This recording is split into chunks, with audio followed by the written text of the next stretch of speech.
Middle east के हालात को लेकर अनिश्चितता बढ़ती जा रही है। एक तरफ अमेरिकी राष्ट्रपति डोनाल्ड ट्रंप ये घोषणा करते हैं कि अमेरिका ने ईरान के ऊर्जा ढांचों पर 5 दिन के लिए हमले रोकने का फैसला किया है, लेकिन ईरान ने ट्रंप के इन दावों को खारिज कर दिया और इस बीच सभी पक्षों की तरफ से हमले भी जारी हैं।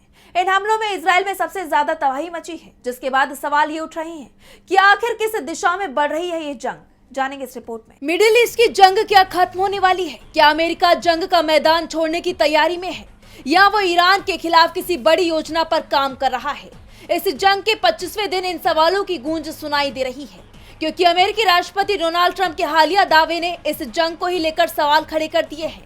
बीते दिन ट्रंप ने एक तरफा रूप से ईरान से बातचीत का हवाला देते हुए 5 दिन के आंशिक युद्ध विराम की घोषणा की थी, लेकिन ईरान ने इससे साफ इनकार कर दिया। ईरानी संसद के अध्यक्ष मोहम्मद बाघेर गलीवाफ ने तो यहाँ तक कह दिया कि ये फर्जी खबरें वित्तीय और तेल बाजारों में हेरफेर करने के साथ ही अमेरिका और इजराइल के फंसे दलदल से बचने के लिए फैलाई जा रही हैं।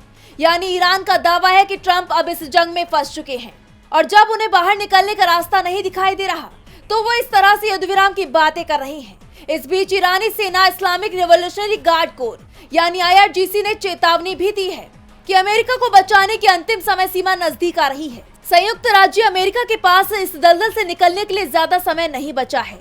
मीडिया रिपोर्ट्स में वरिष्ठ इजरायली अधिकारियों के हवाले से बताया गया है कि ट्रंप ईरान के साथ समझौता करने के लिए पूरा जोर लगा रहे हैं। इस पूरे घटनाक्रम ने इस जंग को लेकर अनिश्चितता बढ़ा दी है, क्योंकि युद्ध विराम पर बातचीत के दावों के बीच हमले भी जारी हैं और ईरानी मिसाइलों ने इजरायल की राजधानी तेल अवीव में भारी तबाही मचाई है। इजरायली अधिकारियों ने बताया कि ईरान ने आधी रात से मिसाइलों के साथ हमले किए। तेल अवीव पर हुए ईरानी हमलों में इमारतें क्षतिग्रस्त हो गई और गाड़ियां जलकर राख हो गईं। इजरायली रक्षा बलों के अनुसार इससे पहले देश के दक्षिणी हिस्से में भी कई स्थानों पर मिसाइलों के मलबे गिरे। यही नहीं, इजरायली संसद जिसे क्नेसेट कहते हैं, उसे भी ईरानी हमलों के चलते अचानक स्थगित करना पड़ा। सरकार के होम फ्रंट कमांड से चेतावनी मिलते ही सांसद भागकर सुरक्षित ठिकानों में चले गए। आंकड़ों के मुताबिक इस युद्ध के दौरान इजराइल में 4829 लोग घायल हो गए हैं। खाड़ी देशों में भी लगातार हमले जारी हैं। इस दौरान इजराइल की तरफ से भी ईरान पर हमले किए गए। इजराइल ईरान जंग के बीच गजा और लेबनान में भी हमले कर रहा है, जिसे लेकर ईरानी सेना ने अब चेतावनी जारी कर दी है।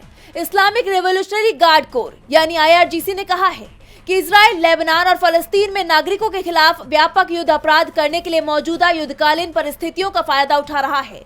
अब अगर वो लेबनान और गजा में नागरिकों को निशाना बनाता है तो IRGC इजराइल पर बिना किसी रोक टोक के भारी मिसाइल और ड्रोन हमले करेगा। यानी ईरान ने इजराइल को हर मोर्चे पर ही घेर लिया है। बढ़ती आक्रामकता के बीच ये सवाल उठ रहे हैं कि क्या मिडिल ईस्ट में युद्ध विराम मुमकिन है? वैसे ईरान ने तो साफ कहा है कि ये तभी मुमकिन है जब अमेरिका सरेंडर कर दे। ऐसे में अब सबकी नजरें अमेरिका पर टिक गई हैं। DB लाइव की रिपोर्ट।